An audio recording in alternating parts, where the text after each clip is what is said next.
नमस्कार दोस्तों, target with PS Parihar channel में आपका स्वागत है। इस चैनल के माध्यम से आप लोगों को विद्यार्थी जीवन से संबंधित सभी सूचनाएं प्रदान की जाती हैं।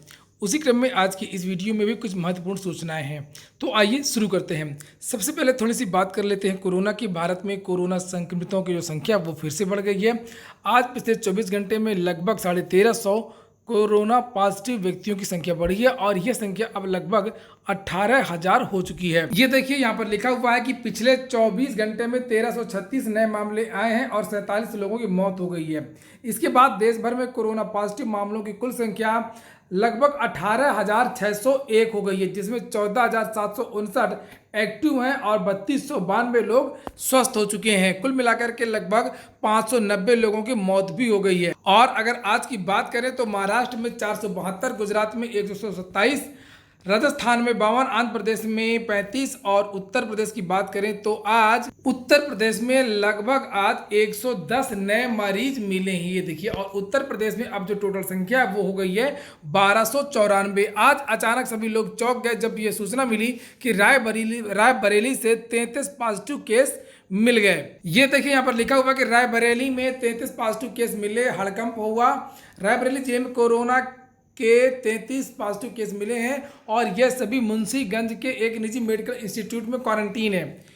इनमें अधिकतर पहले पॉजिटिव पाए गए 2 जमातियों के साथी या उनके संपर्क में आने वाले लोग हैं। इसके साथ ही यहाँ कोरोना पॉजिटिव मरीजों की संख्या 35 हो गई। इस प्रकार कोरोना संक्रमित व्यक्तियों की जो संख्या वो लगातार धीरे धीरे उत्तर प्रदेश में और पूरे देश में बढ़ रही है। और ये चर्चा है, वैज्ञानिक विशेषज्ञों का ये मानना है कि अप्रैल के लास्ट में या मई के महीने में ये स्थिर हो सकती है या कम हो सकती है।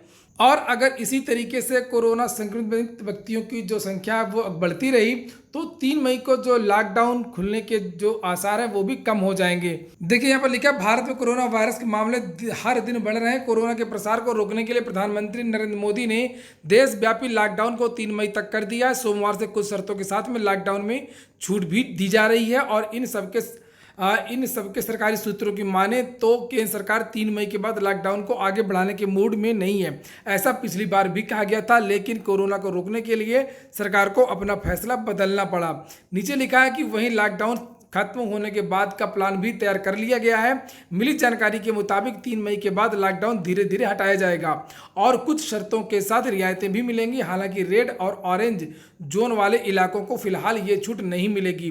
कोरोना के मामले कम होने के साथ साथ छूट का दायरा बढ़ाया जाएगा, यानी कि हो सकता है कि राज्य जो आवागमन है वो रोक दिया जाए और जहां पर कोरोना संक्रमित मामले नहीं है या समाप्त हो चुके हैं उन जिलों में या उन राज्यों में छूट दे दी जाए, और जहां कोरोना का संक्रमण ज़्यादा है या रेड जोन है उन क्षेत्रों में कोई रियायत ना दी जाए। ये देखिए यहाँ पर लिखा है, ये है लॉकडाउन का एग्जिट प्लान, यानी लॉकडाउन को समाप्त करने का प्लान है। 3 मई के बाद भी ट्रेन प्लेन से आवागमन फिलहाल मुश्किल है। इस पर अभी कोई भी फैसला नहीं लिया गया है। अभी हाल ही में ये सूचना मिली थी कि सरकार ने निर्देश दिए हैं कि 3 मई के बाद भी जो हवाई यात्रा के जो टिकट हैं वो बुक ना किए जाए। अगले आदेश तक हवाई यात्रा के जो टिकट हैं वो नहीं दिए जाएंगे। इसलिए ऐसी आशंका जताई जा रही है कि अभी भी जो लॉकडाउन है वो आगे बढ़ सकता है कुछ खास क्षेत्रों में। नीचे लिखा है कि ग्रीन जोन वाले इलाकों में सिर्फ शहर के भीतर ही आवागमन को मंजूरी मिलेगी। सोशल डिस्टेंसिंग और मास्क लोगों की रोजमर्रा की लाइफस्टाइल का हिस्सा होगा और इसे लंबे वक्त तक रखा जा सकता है। घर से निकलने की छूट मिल सकती है पर मास्क पहनना होगा, एक दूसरे से दूरी का ख्याल रखना होगा। किसी जगह भीड़ के इकट्ठा होने पर पूरी तरीके से पाबंदी रहेगी। शादी समारोह, धार्मिक संस्थानों जैसी जगहों को लेकर फिलहाल कोई राहत नहीं मिल सकती है। शादी अधिकतम कितने मेहमान आ सकते हैं इसके लिए आपको डीएम से अनुमति लेनी होगी। 3 मई के बाद जनोपयोगी दुकानों को भी कुछ शर्तों के साथ में राहत दिया जा सकता है। लॉकडाउन खत्म होने के बाद भी मुंबई, दिल्ली, नोएडा, इंदौर जैसे इलाकों पर खास निगरानी रखी जाएगी। यहाँ लॉकडाउन के कुछ नियमों का पालन करना होगा। सूत्रों का कहना है कि 15 मई के बाद ही देश में कोरोना की स्थिति का बेहतर ढंग से आकलन करने के बाद आगे की रणनीति तय होगी। कुल मिलाकर के सब कुछ भविष्य के घर में छिपा हुआ है। समय के साथ ही पता चलेगा कि कोरोना पर कितना नियंत्रण होता है और उसी हिसाब से सरकार क्या अपनी जो पॉलिसी है वो लाती है। अगली सूचना है क्लैट की जो अंतिम तिथि है वो बढ़ा दी गई है। इसकी जो डेट है पिछली बार भी बढ़ाई गई थी। कॉमन लॉ एडमिशन टेस्ट, जिसको भी LLB करनी हो, 5 ईयर लॉ करना हो तो वो अभी भी आवेदन कर सकता है। लिखा कोरोना वायरस संक्रमण के फैलने और लॉकडाउन के कारण प्रवेश परीक्षाओं के स्थगित होने का सिलसिला जारी है। ला स्कूलों में दाखिले के लिए होने वाली क्लैट परीक्षा फिर से टाल दी गई है। Consortium of national law university ने क्लैट यानी कॉमन लॉ एडमिशन टेस्ट 2020 को फिर से स्थगित कर दिया गया है। अब यह परीक्षा 21 जून को दोपहर 3 बजे से लेकर के 5 बजे तक होगी।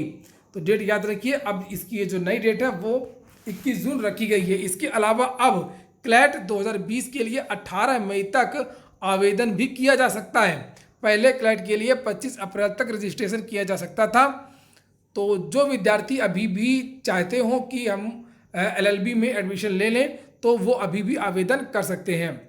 अंत में एक सूचना और, जूनियर हाई स्कूलों में भर्ती की। इस भर्ती के बारे में लगातार विद्यार्थी मुझसे व्हाट्सएप पे पूछ रहे थे कि सर ऐसी एक नोटिस वायरल हो रही है जिसमें ये बताया गया है कि पदों का ब्यौरा मांगा गया है। तो हाँ, पदों का ब्यौरा तो मांगा गया है और वो एक रूटीन कार्य होता है।